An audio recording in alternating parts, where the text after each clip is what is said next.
अस्सलामु अलैकुम वरहमतुल्लाहि वबरकातुहू। दोस्तों, क्या आप जानते हैं कि अंग्रेजों के खिलाफ लड़ाई लड़ने वाला पहला शख्स एक मुसलमान था। मुसलमानों ने ही भारत की आजादी के लिए सबसे पहले हथियार उठाए। अंग्रेजों भारत छोड़ो का नारा देने वाला शख्स भी एक मुसलमान था। मुंबई में पैदा होने वाले यूसुफ मेहर अली ने ही 1942 में सबसे पहले इस नारे का प्रयोग किया।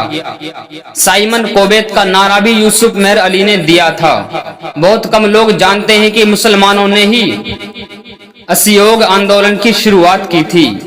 1920 में खिलाफत आंदोलन के दौरान मोहम्मद अली जौहर और मौलाना अबुल कलाम आजाद ने सबसे पहले अंग्रेजी सामान का बहिष्कार करने की रणनीति बनाई, जो कुछ ही दिनों में पूरे भारत में फैल गई। असहयोग आंदोलन में मुसलमानों ने बढ़ चढ़कर हिस्सा लिया। भारत के सबसे बड़े शुगर व्यापारी हाजी सबूत सिद्दीकी ने अपनी शुगर फैक्ट्री पूरी तरह बंद कर दी। ये फैक्ट्री इतनी बड़ी थी कि इसके द्वारा बनाई गई शुगर पूरे इंग्लैंड में इस्तेमाल की जाती थी। आपको ये जानकर शायद हैरानी होगी कि भगत सिंह का केस लड़ने वाला शख्स भी एक मुसलमान था। बैरिस्टर आसिफ अली ने भगत सिंह का केस तब लड़ा जब कोई भगत सिंह का साथ देने को तैयार नहीं था। अगर शोभा सिंह ने भगत सिंह के खिलाफ गवाही न दी होती तो भगत सिंह फांसी के फंदे पर चढ़ने से बच जाते।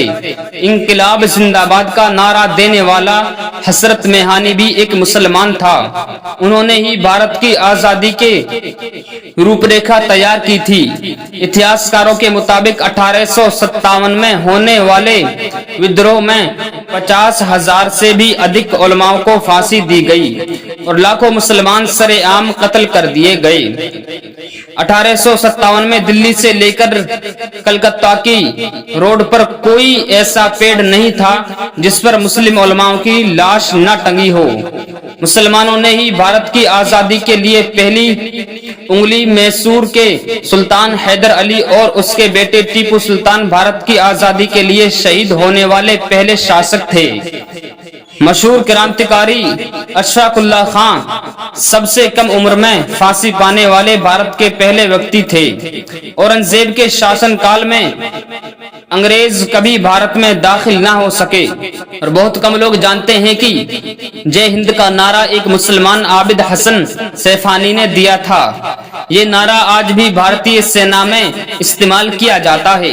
तिरंगे का निर्माण करने वाली सुरैया तैयब जी भी एक मुसलमान थी। उन्होंने ही भारत के राष्ट्रीय ध्वज को वर्तमान रूप दिया था। हैदराबाद में जन्मी सुरैया तैयब के जरिए बनाया गया तिरंगा आज भी पूरे देश और पूरे भारत में लहराया जा रहा है। मुसलमानों ने भारत के लिए जो किया वो आज तक कोई नहीं कर पाया। कानपुर में पैदा होने वाले अजीमुल्लाह खान ने ही मदरे वतन भारत की जय का नारा दिया था, जिसमें बाद में कुछ सांप्रदायिक लोगों ने माता शब्द जोड़ दिया। आपको ये जानकर शायद हैरानी होगी कि भारत का पहला राष्ट्रीय गीत अजीमुल्लाह खान ने ही लिखा था और बहुत कम लोग जानते हैं कि मौलाना महमूदुल हसन ने ही 1920 में गांधी को महात्मा का लक़ब दिया था। उनका ये नाम इतना मशहूर हुआ कि गांधी पूरी दुनिया में महात्मा गांधी के नाम से पुकारे जाने लगे। महमूद उल हसन ने ही हकीम अजमल खान के साथ मिलकर 1920 में जामिया मिल्लिया इस्लामिया यूनिवर्सिटी की स्थापना की थी, ताकि भारतीय शिक्षा तंत्र को अंग्रेजों के चंगुल से आजाद करवाया जा सके। अंडमान निकोबार में आज भी सबसे ज्यादा कब्र मुसलमानों की हैं। मुसलमानों के अलावा दूसरे लोगों ने काले पानी से बचने के लिए न सिर्फ माफीनामे लिखे बल्कि अंग्रेजों की मुखबरी भी की। मुसलमानों ने एक ही अंग्रेजों के खिलाफ सबसे पहले हथियार उठाए। 1772 में शाह अब्दुल अजीज ने अंग्रेजों के खिलाफ फतवा देते हुए ऐलान किया कि अंग्रेजों की गुलामी हराम है और हर मुसलमान पर फर्ज है कि वो अपने मुल्क और देश की आजादी के लिए खुद को कुर्बान कर दें। 1957 में होने वाले विद्रोह की प्लानिंग एक मुसलमान मौलवी अहमदुल्लाह शाह ने की थी।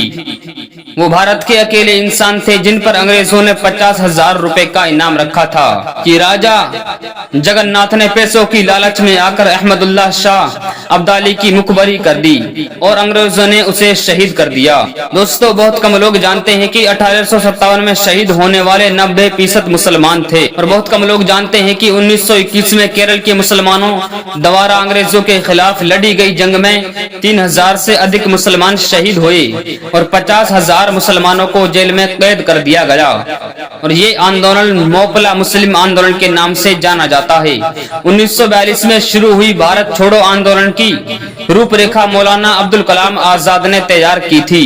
संविधान निर्माता डॉक्टर भीमराव अंबेडकर को पहचान दिलाने में मुसलमानों का बड़ा योगदान रहा। 1946 में जब भीमराव अंबेडकर दलित होने की वजह से इलेक्शन हार गए तो बंगाल मुस्लिम लीग ने उन्हें मुस्लिम इलाकों से इलेक्शन लड़ने की दावत दी। इस तरह भीमराव अंबेडकर संविधान सभा का हिस्सा बन सके। अगर मुसलमान भीमराव अंबेडकर को इलेक्शन ना जीताते तो उन्हें कभी भारत का संविधान लिखने का मौका नहीं मिलता। भारत की आजादी के लिए सबसे ज्यादा लेख, शायरी, गीत और किताबें मुसलमानों ने ही लिखी। अल्लामा इकबाल के जरिए लिखा गया सारे जहां से अच्छा आज पूरे भारत में गाया जाता है। देश के लिए शहीद होने वाला पहला पत्रकार मौलाना मीर बाह करके नाम से जाना जाता है, वो भी एक मुसलमान था। भारत की आजादी के लिए मुस्लिम राजाओं और महाराजाओं ने अपने अपने खजाने खोल दिए। कोलकाता के हाजी उस्मान सईद ने अपना सब कुछ भारत की आजादी के लिए कुर्बान कर दिया।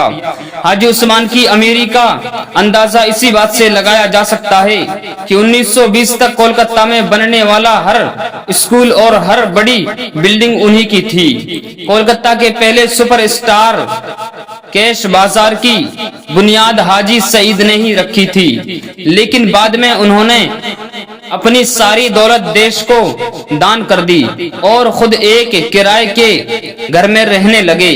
अमीर हमजा और यूसुफ हबीब मरफानी जैसे मुसलमानों ने अपनी अरबों रुपए की संपत्ति देश के नाम कर दी।